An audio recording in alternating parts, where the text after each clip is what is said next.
Hello दोस्तों, आपके लिए आज नया चैप्टर लेके आया हूँ जिसका कि नाम है वर्किंग ऑफ इंस्टीट्यूशंस।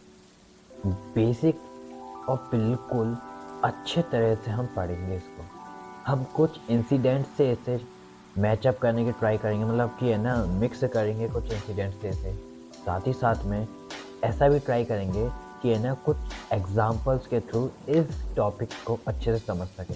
ये टॉपिक थोड़ा सा लेंदी है, पर कहा जाए तो स्टार्टिंग में इसके जो पॉइंट्स हैं वो ज़्यादा दिक्कत नहीं देंगे, पर एंडिंग में आते आते थोड़ी सी दिक्कत आने वाली है। इसलिए मैं इस चैप्टर के 2 पार्ट्स बनाऊंगा, ठीक है ना।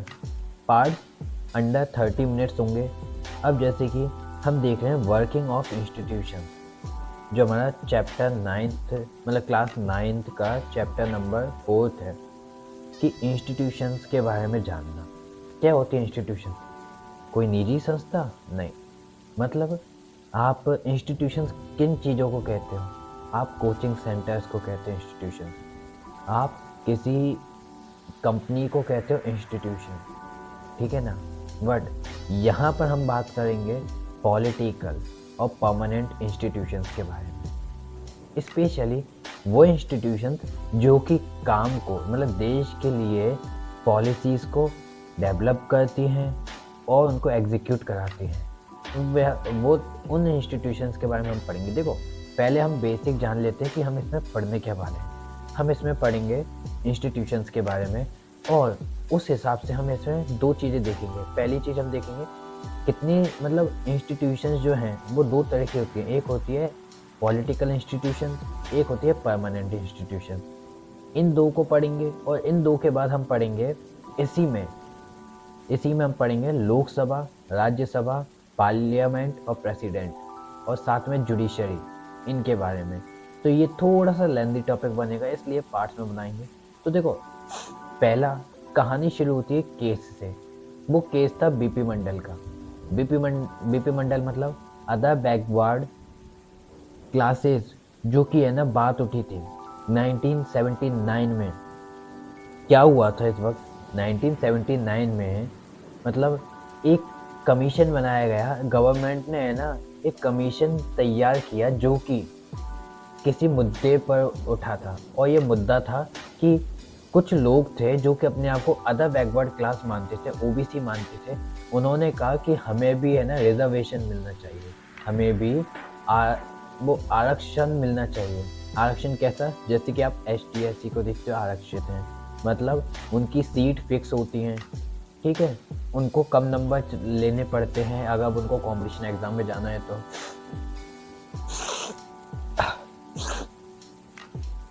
सॉरी।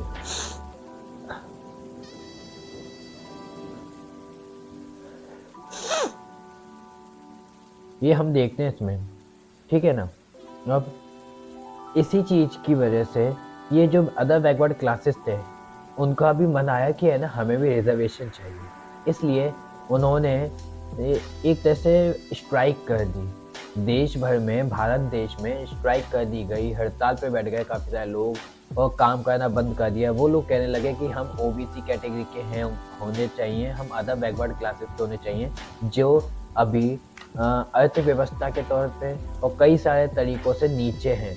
अभी हमें ये चाहिए कि हम अपनी स्थिति को सुधारें, और वो तभी होगा जब हमें भी रिजर्वेशन मिलेगा। कुछ ग्रुप ऑफ पीपल्स स्ट्राइक्स पे बैठते हैं और अपनी बात को मनवाने के लिए मुद्दे उठाते, मतलब बातें करते हैं, न्यूज़पेपर में पहुंचाते हैं, और 1 मिनट, और कई सारी जगह पर है ना एक झुंड बना लेते हैं, काम नहीं करने देते गवर्नमेंट को। तो इस तरह से स्ट्राइक करी जाती थी। अब बीपी मंडल के लिए स्ट्राइक करी गई 1979 में।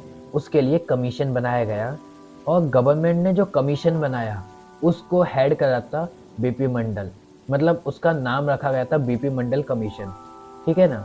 ये कमीशन सेकंड बैकवर्ड कमीशन के नाम से भी जाना जाने लगा। सेकंड बैकवर्ड कमीशन भी कह सकते हैं आप इसे, साथ ही साथ में आप इसे कह सकते हैं बीपी मंडल। 2 नाम हो गए ना। एक नंबर में ये आपसे MCQ में पूछा जा सकता है कि बीपी मंडल का सेकंड नाम क्या है। What the other name of BP Mandal, तो इसका नाम सेकंड बैकवर्ड कमीशन। ठीक है, अब कमीशन ने एक रिपोर्ट दी 1979 में, कमीशन बनाया गया और कमीशन ने एक रिपोर्ट दी 1980 में, एक साल के अंदर, और उसने कहा कि है ना बात सही है, हम आपको सजेशन देते हैं। उसने है ना सरकार से कहा कि हम आपको सजेशन देते हैं कि अदर बैकवर्ड के लिए भी, अदर बैकवर्ड क्लासेस के लिए भी आरक्षण देना चाहिए, और वो आरक्षण 27% का होना चाहिए, मतलब 27% होना चाहिए। ये आरक्षण की बात सुनकर गवर्नमेंट ने है ना सुना, और गवर्नमेंट से बीपी मंडल या सेकंड बैकवर्ड कमीशन ने ये भी कहा साथ साथ में कि जॉब्स और social and economical backward classes के लिए जॉब्स और रिजर्वेशन होना चाहिए 27% का। सरकार ने सुनी बात। इस बात पर कई सालों पार्लियामेंट में डिस्कशन हुआ। अब पार्लियामेंट क्या? पार्लियामेंट वो जगह जहाँ पे देश में जो कानून आएगा वो क्या इफेक्ट कर सकता है, इन चीज़ों के ऊपर डिस्कस करने के लिए पार्लियामेंट को बनाया जाता है। ठीक है ना। अब पार्लियामेंट पे ये बात पहुंची कि है ना बीपी मंडल ने, सेकंड बैकवर्ड कमीशन ने अपनी रिपोर्ट दी है 1980 में कि 27% आरक्षण देना चाहिए, रिजर्वेशन देना चाहिए ओबीसी को। सरकार ने कई सालों बात की। इस वक्त में डर्टी पॉलिटिक्स शुरू हो गई और एक नेता आया जिसका कि नाम था बीपी सिंह, विश्वनाथ प्रताप सिंह। इसने है ना 1989 में, इसकी पार्टी थी जनातन, मतलब जनता दल पार्टी थी इसकी।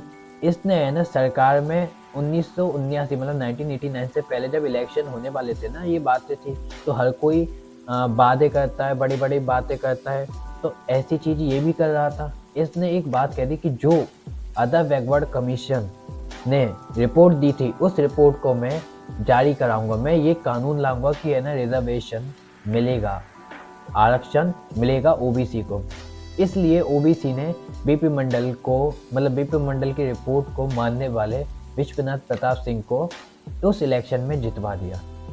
1989 में अब कौन प्राइम मिनिस्टर बना? प्रधानमंत्री बना विश्वनाथ प्रताप सिंह। विश्वनाथ प्रताप सिंह प्रधानमंत्री बना। उसने डिसाइड किया कि रिजर्वेशन को इम्प्लीमेंट करा दो। अब रिजर्वेशन को इम्प्लीमेंट करा दो इतना आसान तो था नहीं।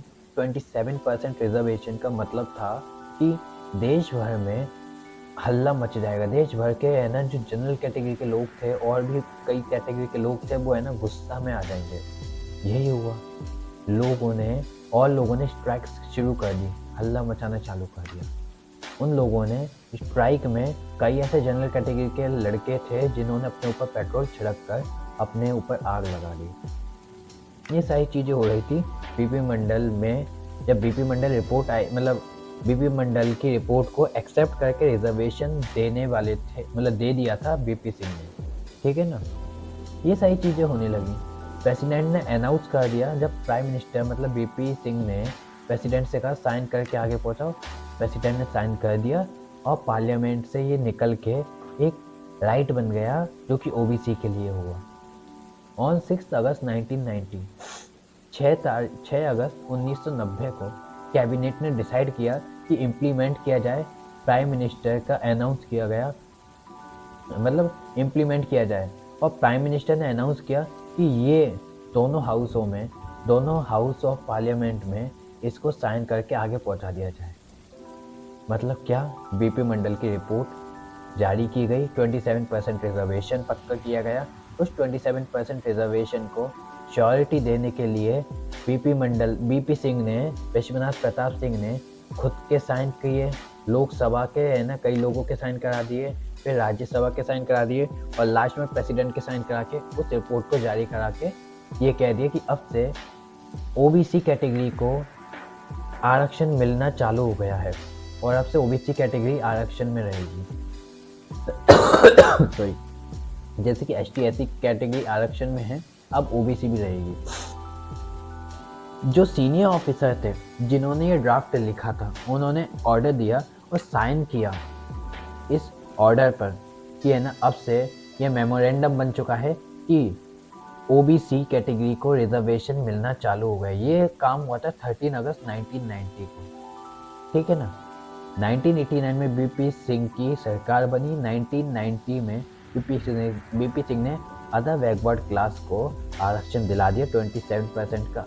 अब ये बात से जो जनरल लोग थे, जो है ना मेहनत करने वाले लोग थे, वो गुस्से में आ गए।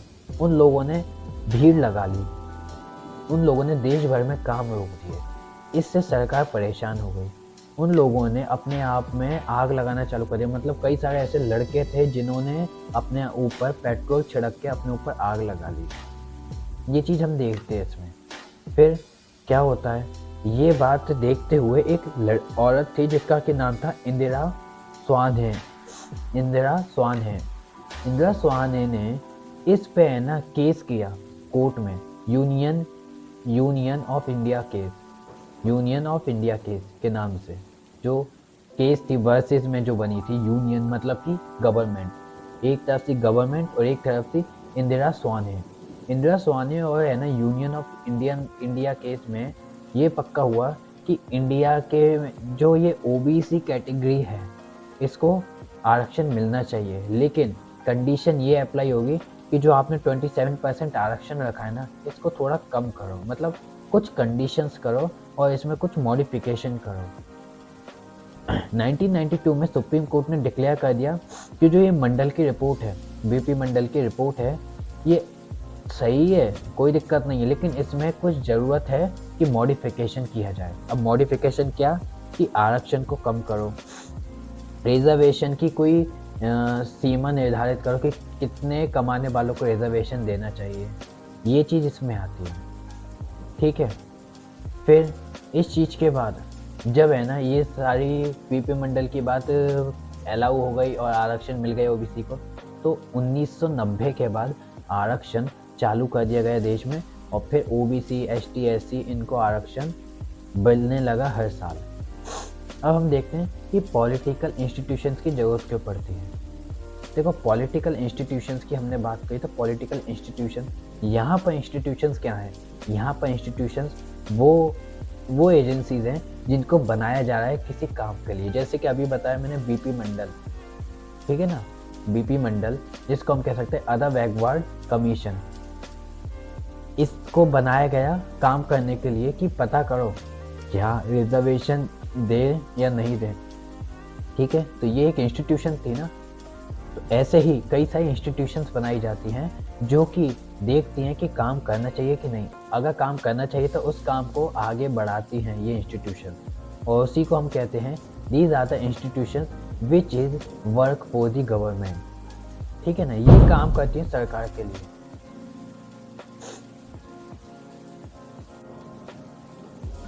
तो अपन ने बीपी मंडल की केस स्टडी से ये तो जान लिया कि किस तरह से इंस्टीट्यूशंस काम करती हैं, है ना। अब हम जानेंगे कि हमें पॉलिटिकल इंस्टीट्यूशंस की ज़रूरत क्यों पड़ती है। अब गवर्नमेंट जो हमारी सरकार है उसको काफ़ी सारे काम करने पड़ते हैं, जैसे कि पॉलिसीज़ बनाना, रूल्स रेगुलेशन पॉलिसीज़ को बनाना, साथ ही साथ में उनको फॉर्मुलेट करना और उनको इम्प्लीमेंट कराना, ठीक है। लेकिन सरकार के पास सिर्फ इतना ही तो काम है नहीं, और भी बहुत सारा काम है। तो सरकार अपने काम को कम करने के लिए ऐसे पॉलिटिकल इंस्टीट्यूशंस को बनाती है जिससे कि वो अपने काम को कम कर सके और इन पॉलिटिकल इंस्टीट्यूशंस को ये काम एग्जीक्यूट कराने के लिए, मतलब देश में चलवाने के लिए दे सके। ये हम इसमें देखते हैं। हम देखते हैं कुछ फॉर्मुलेट किए जाते हैं स्कीम्स, कुछ स्टेप्स लिए जाते हैं, कुछ डिसीजंस लिए जाते हैं और उन डिसीजंस को इम्प्लीमेंट किया जाता है देश में। जैसे कि अगर मैं सबसे छोटा एग्जांपल लूँ तो देश में ऐसा कानून बना कि राइट टू एजुकेशन। अब राइट टू एजुकेशन क्या है, मतलब हर एक बच्चे को पढ़ने का अधिकार है, लेकिन सिर्फ पढ़ने का अधिकार है ये कहकर हम है ना ये नहीं कह सकते कि अब है ना हर कोई बच्चा पढ़ेगा। इसको लागू कराने के लिए पॉलिटिकल इंस्टीट्यूशंस बनाए जाएंगे। वो पॉलिटिकल इंस्टीट्यूशंस अपना काम इस तरह से करेंगे कि वो देश में कई सारे स्कूल्स खुलवाएंगे जहाँ पे फ्री में एजुकेशन दी जाएगी, मिड डे मील्स करवाएंगे जिससे कि गरीब बच्चे अपने घर से बाहर निकलकर अच्छा खाना खा सकें, स्कूल्स में पढ़ सकें। ठीक है, ये सही चीज़ हम देखते हैं पॉलिटिकल इंस्टीट्यूशंस के द्वारा किए जाने वाले कुछ काम। इन इंस्टीट्यूशंस की hence the need of for institution to do all the above. ये सारे काम करते हैं यही इंस्टीट्यूशंस। जो कॉन्स्टिट्यूशन है हमारा, संविधान जो हमारा है, वो बेसिक रूल्स बनाता है, पावर्स को और फंक्शंस को इन इंस्टीट्यूशंस की, पॉलिटिकल इंस्टीट्यूशंस की पावर और फंक्शंस को लिमिट करता है कि इतना काम पॉलिटिकल इंस्टीट्यूशंस करेंगे। कौन देखता है इस काम को? हमारा संविधान। कि ज़्यादा हमने अगर ताकत दे रखी है पॉलिटिकल इंस्टीट्यूशंस को, तो उस ताकत को कम करो, लिमिट बनाओ उस ताकत की, जिससे कि ये गलत फ़ायदा ना उठाए इन ताकत का। जो इंस्टीट्यूशंस हैं, गवर्नमेंट इंस्टीट्यूशंस जो हैं, वो कौन कौन से हैं? वो हैं लेजिस्लेटिव, पार्लियामेंट में, वो हैं एग्जीक्यूटिव और जुडिशरी। लेजिस्लेटिव, एग्जीक्यूटिव और जुडिशरी मतलब लेजिस्लेटिव जो कानून को बनाते हैं, एग्जीक्यूटिव जो कानून को देश में चलाते हैं, और जुडिशरी जिससे कि उन कानून को ना मानने वालों पर केस किया जा सकता है। ये हम देखते हैं राजनीतिक संस्थाओं की आवश्यकताओं में कुछ पॉइंट्स को। अब हम पढ़ते हैं पार्लियामेंट के बारे में। क्या है पार्लियामेंट? पार्लियामेंट बनाई जाती है लोकसभा, राज्यसभा और प्रेसिडेंट के मिक्स पे। ये तीनों जो हैं, लोकसभा, राज्यसभा और प्रेसिडेंट, ये रूल्स रेगुलेशन को जो बनाए जाते हैं गवर्नमेंट के द्वारा, उनको लागू कराने के लिए, उनको फोर्स करने के लिए कि है ना देश में ये चले, इसलिए पार्लियामेंट काम करती है। अब it is needed as final authority to make laws in the country. देश में कानून बनाने के लिए लोकसभा, राज्यसभा और प्रेसिडेंट की पावर का यूज़ किया जाता है। और इन तीनों को अगर हम मिक्स में कहना चाहें तो हम एक शब्द में कह सकते हैं, ये है हमारी पार्लियामेंट, ये है हमारी संसद। इन संसद का यही काम है कि ये कानून को बनाए और कानून पर बातचीत करें, और उस पर बातचीत करके फिर आखिर में इन कानून को देश में चलाएं। To exercise control over the working of the government. ये सरकारें कामकाज पर नियंत्रण करती हैं कि काम किस तरह से होना चाहिए, काम को करने का तरीका गलत ना हो, या काम को है ना इस तरह से ना किया जाए जिससे कि लोगों को दिक्कत आए। ये चीज़ कौन देखती है? पार्लियामेंट, संसद। To control the expenditure of the government and control public money. Parliament देखती है कि जो पब्लिक का मनी है उसको कंट्रोल किया जाए, और सरकार द्वारा पब्लिक का जो मनी है उसको वेस्ट ना किया जाए, ना ही लोगों के द्वारा अपने मनी को वेस्ट किया जाए। जो खर्चे हैं उन खर्चों पर कंट्रोल किया जाए, ये काम भी करती है पार्लियामेंट। तभी तो हम देश भर में हर साल बजट को देखते हैं। हमारे भारत में बजट आता है साल भर, फरवरी में, स्टार्टिंग फेब में, वो इसी तरह से आता है। ठीक है ना, वो इसलिए आता है जिससे कि हम एक्सपेंडिचर को कम कर सकें, खर्चे को कम कर सकें और कंट्रोल कर सकें पब्लिक मनी को।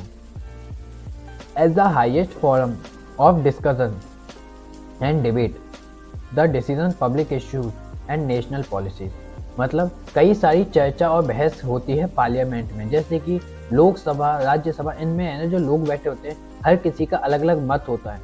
उन मतों पे बात होती है कि इस रूल्स को और रेगुलेशंस को लाया जाए तो उनमें क्या क्या बातें हो सकती है, क्या क्या अच्छी बात हो सकती है, क्या बुरी बात हो सकती है, इसका इफेक्ट क्या पड़ेगा, ऐसे डिस्कशन किए जाते हैं यहाँ पर।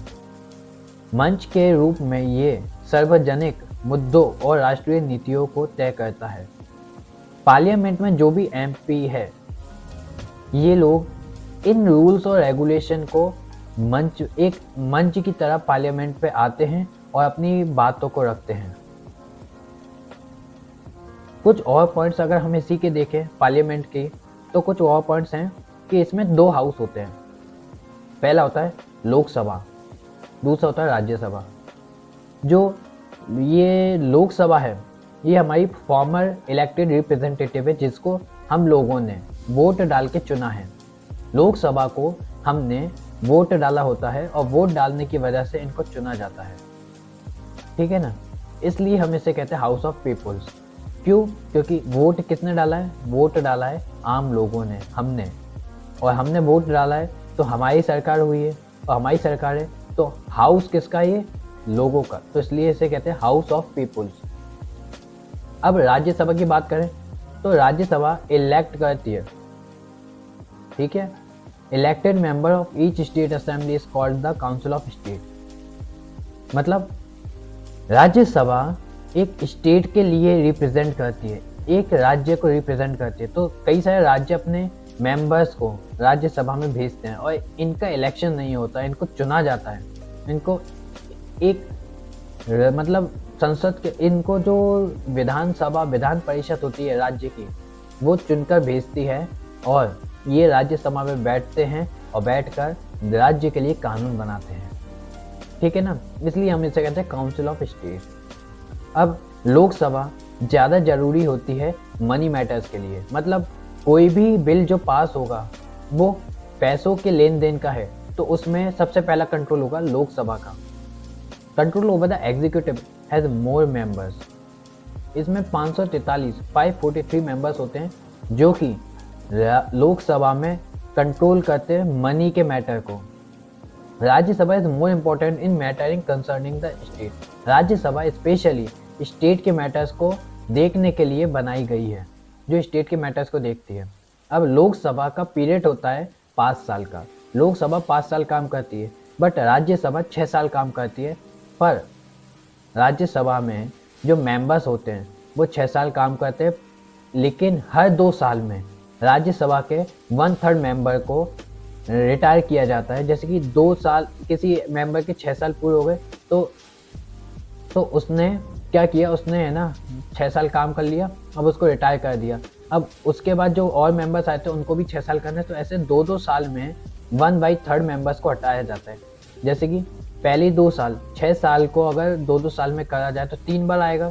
इसी वजह से 1/3 मेंबर्स 2 साल काम करे, फिर 1/3 2 साल, फिर मतलब 1/3 मेंबर्स 2 साल काम किए और वो रिटायर हो गए। उनकी जगह 2 मेंबर्स आ गए और मतलब और कुछ मेंबर्स आ गए, फिर वही 1/3 मेंबर्स और रिटायर हुए, फिर नए 1/3 मेंबर आए, फिर 6 साल पूरे हो गए तब और 1/3 मेंबर रिटायर हो गए, जो बचे हुए थे उनकी जगह और 1/3 मेंबर्स आ गए। इस तरह से राज्यसभा का पीरियड चलता है।